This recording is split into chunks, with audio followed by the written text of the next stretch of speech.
यो केटा हो होइन, अहिले 12 घन्टा राइड गर्दा पनि मलाई यार 2000 कमाउनु सक्दैन यार।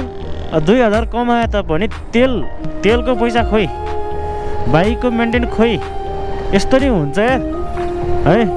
त्यही हो हेर, अब अरू त के हुनु है। अब पठाउमा पनि त्यही हो, 1% झर्यो, 1% झार्दा पनि अब ट्रिपै दिन्न है। त्यही हो, 1% मरि अब कताबाट हुन्छ खोजेर ननस्टप हालेर झारे 1% मान्यो, तर टिपै दिन्न। दोस्रो कुरो के हो भने इन्डाइभको टिप हेऱ्यो, घन्टी बज्दैन यार हाम्रोमा त। घन्टी बज्नु नपाएन, उ रिसिभ भइसक्यो, अलरेडी रिसिभ भनिदिन्छ यार। यसरी नै हुन्छ यार, म त छक्क परिरहेको छु यार, घन्टी बज्न पाउँदैन यार, अलरेडी एक्सेप्टेड। ल के हो यस्तो? यो रनमतीहरूले बिगार्नु यार केटा हो, बिगार्नु। त्यही हो, अब यो इन्डाइभर पठाउ गरेर अब म यहाँ केही गर्छु भन्ने दिनहरू पनि गएर अब गर्न पनि नसकिने भयो होइन। सो त्यही नै हो।